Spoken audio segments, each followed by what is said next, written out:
my mom and I should say my parents send me to school so that I can help them. But they say in Xhosa it takes a village. So without my parents, I'm sometimes taught by other people's parents to do something. So it is in my power to use the knowledge that I have to help my community to grow and be better. So if I can't help my own community, then why did I study? Why did I come to UCT? Yeah, that is my reason.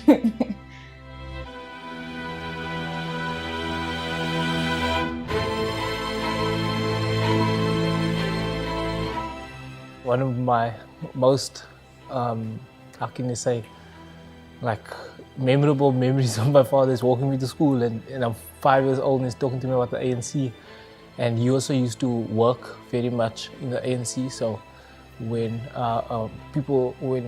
he was a school teacher, so when kids would get caught by the police, then he would go and get them out, essentially, in places like Mitchell's Plain and things like that. So those stories, I guess, always stuck with me, and it always made me think about people who weren't in the same position as I am. So that stayed with me for a very long, and to this day, I guess. My mother also still drops donations at places, and we come from that, or from those communities, so you never really leaves you. So that's basically why, because it will always be a part of me, and it will always be like something in my head. Yeah.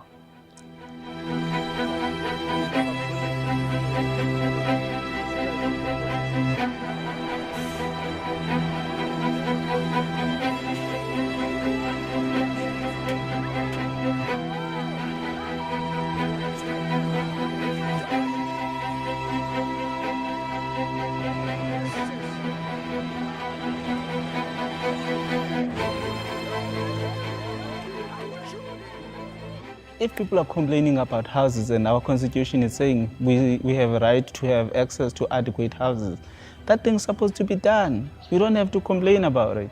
We need to complain about other things. Also now we're making too much work to lawyers that they don't have to.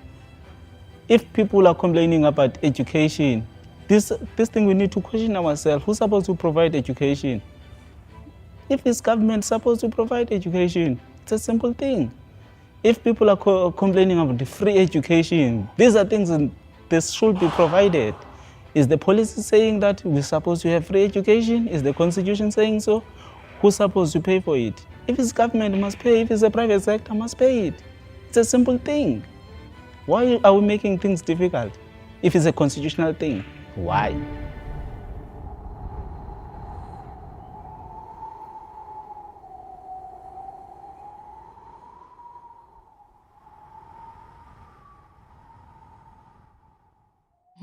I'm expecting a lot of fun, because usually boot camps are a lot of fun. I'm expecting a lot of challenges.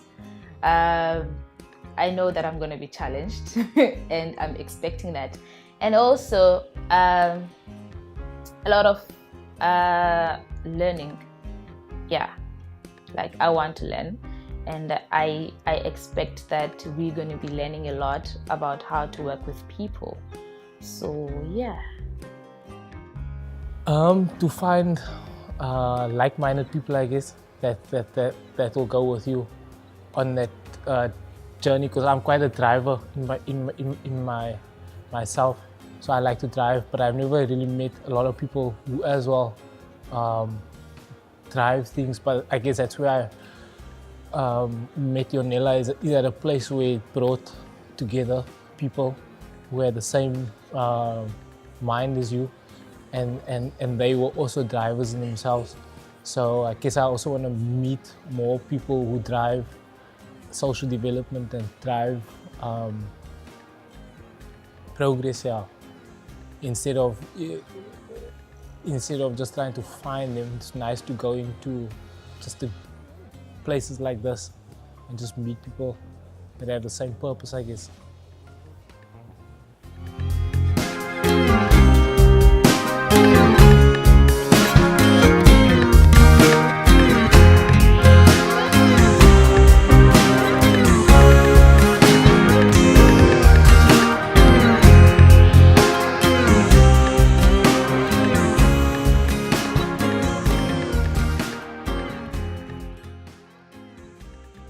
Every year we have our annual Human Rights Peer Educator Training Program, and the idea is to recruit 20, 25 young people, really expose them to information about international human rights instruments, human rights situations, particularly in their own community, and then encourage them to get involved in the promotion and protection of rights in whatever situation they find themselves in.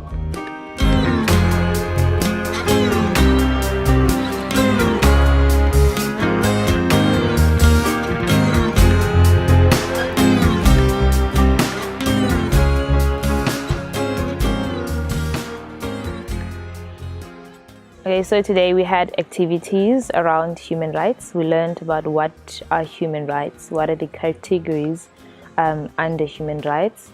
We did a lot of activities, but in group works mostly. You don't do them alone, yeah.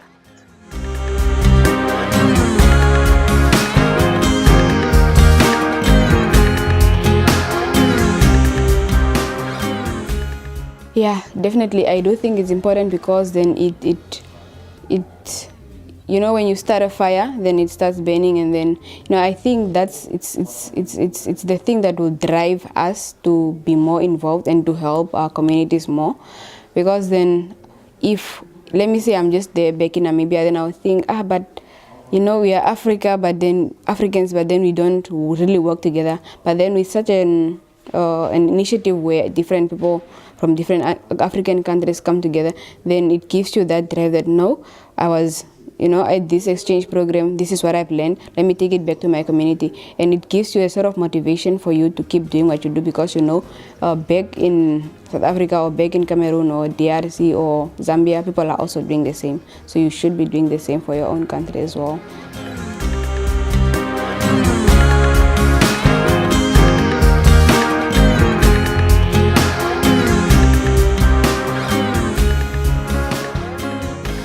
I think probably the most special part was when we split up into our different countries, and then each country had a chance to say how they would want to cooperate with the next country or not cooperate with the next country.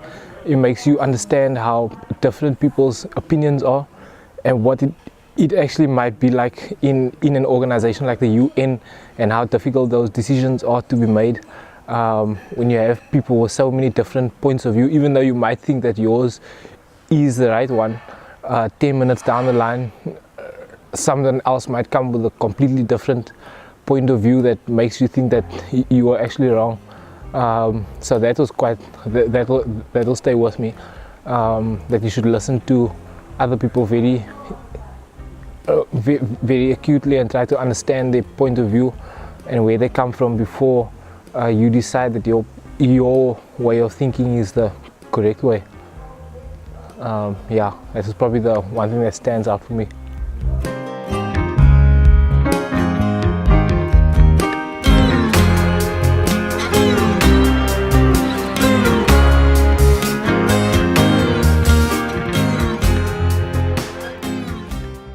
It takes a lot of courage. It takes a lot of commitment to do human rights work. And one of the activities that we do is a reflection on, there were times when I may have been a victim of human rights abuse, or there were times that I may have been a bystander where I did nothing. And it really demonstrates that while we may have a lot of enthusiasm for human rights work, that we must also understand that in a lot of cases it takes a lot of courage, right? And so working with other people helps us develop the support systems and so on. So it's not a case of, I have now been for training and I can go out and do that work. But it's also being aware of, sometimes it's not easy, sometimes it's really difficult, and I have to find other people that I can work with that can support me in doing that work. Doesn't mean we should not be committed and enthusiastic, but it does mean that we have to be strategic in what kinds of issues we tackle, how we tackle them, and so on. And that's why we encourage building a community, as opposed to that you become the single activist that does things on your own. Don't let me make the same mistake again. Please don't let me make the same mistake again. Please don't let me make the same mistake again. let me make the same mistake again. Oh, you never felt this lost before, and the world is closing doors. I never wanted anything more. Something that I would like to say is just that we should knowledge is the key, or it gives us the power to make sound decisions, and also it gives us the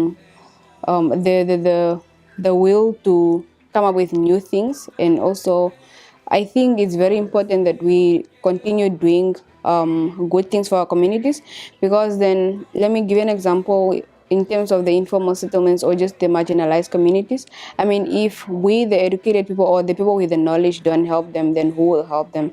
So it should be the voice of the voiceless. So thank you. Please don't let me make the same mistake.